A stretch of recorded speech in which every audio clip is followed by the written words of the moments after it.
It's brave to ask for help. That's the message to veterans who may have to battle the arduous process of obtaining proper support as they transition to civilian life.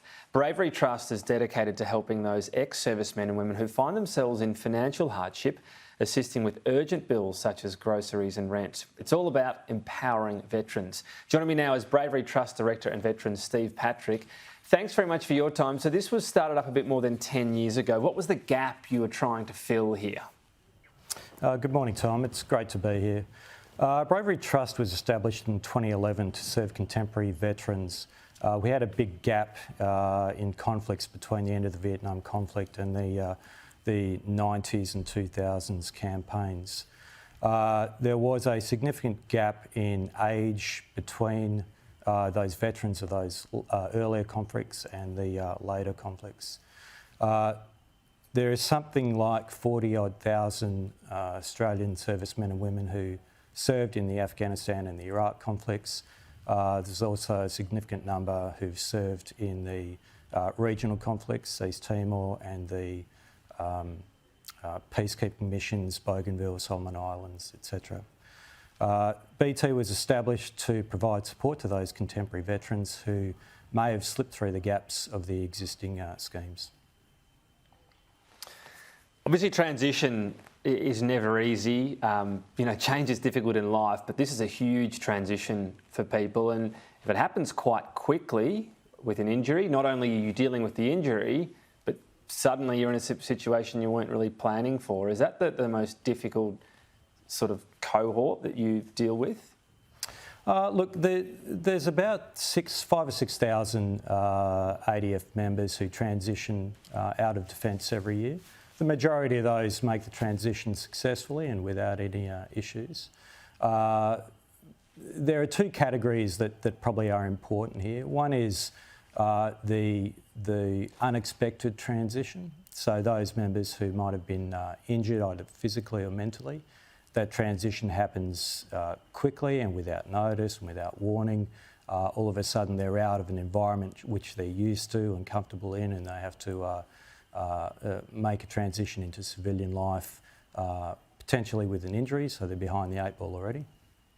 Secondly, for a lot of servicemen and women like myself who joined at a young age, I was 17 or 18 when I joined.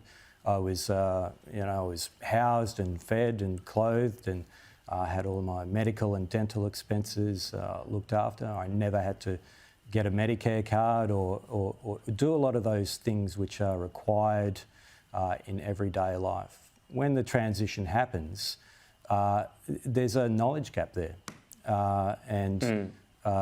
What BT does is it provides services on two fronts. It provides that urgent financial assistance, a last port of call to keep the power on or to help with medical expenses or transport expenses. He has transitioned out of the defence. The second part of what the Trust does is it provides financial counselling. So for those people like me who never had a credit card or Medicare card when I left defence, it provides a financial literacy program which can educate members on what they need to do to get along in life generally. I mean, it's a simple thing, but a bit of buy now, pay later, or a couple of credit cards, we can get ourselves into trouble pretty quickly.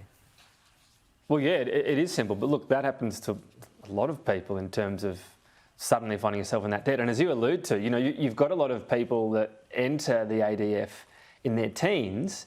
They might be coming out in their late 30s, and whilst all the services you spoke about would be great to have and to not have to deal with while you're in the ADF, to suddenly come out and be confronted with all of those responsibilities at the same time. That's what you're trying to avoid, I guess, people getting in pretty instant financial trouble as a result of just not having that financial literacy you talk about, and particularly now all the different debt products people can access. It's a bit of a dangerous temptation.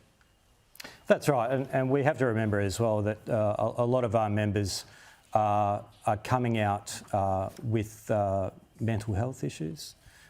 We're getting more sophisticated in our understanding of mental health. We've come a long way in the last 40 or 50 years of our understanding about neuroscience and neurochemistry. We have a significant number of veterans who've done multiple tours, and there are latent mental health issues which are accumulating and often not manifesting until a long time after their service is complete. So when you combine those potentially significant issues with a sitting there at a latent level, along with, it's a complicated world. We're getting, phone text scams. We have these complicated financial structures. This is a lot to deal with. So what the Trust does is it helps out on that immediate front, and it provides that ongoing, once we've got over the immediate problem, it provides that ongoing counselling service. It's not only for the members, it's for their families as well. Often it's Mr or Mrs veteran who's paying the bills and keeping the lights on. So that service extends to their families. It can be as simple as renegotiating a phone contract or a power contract. It can be some debt restructuring advice. We work closely with the other ex-service organisations, the RSL, the VVCS, which I think has changed their name to Open Arms now, and try and provide an integrated service. As much as there's some immediate financial aid as a last kind of port of call. It's about empowering veterans and getting them back on their feet. I can see there on the screen the Coles campaign. Coles Australia has been brilliant in supporting Bravery Trust in their campaign. 50 cents from every packet of Anzac biscuits bought goes to the Trust. It's a terrific service. I thank Coles for their valued support. Everyone likes an Anzac biscuit. Get out there, buy a packet, and that money goes towards supporting veterans. There you go. Yeah, look out for the signs, and good time of the year to tuck away a couple of Anzac biscuits. Steve Patrick, thanks for your time. To find out more as well, you can head to braverytrust.org.au. That's braverytrust.org.au. If this story has raised any concerns for you or loved ones as well, please call Open Arms 1800 011 0466. 046, I should say. There's also Lifeline on 13 11 14. So those numbers there on your screen, websites as well for those last two organisations. Just look them up.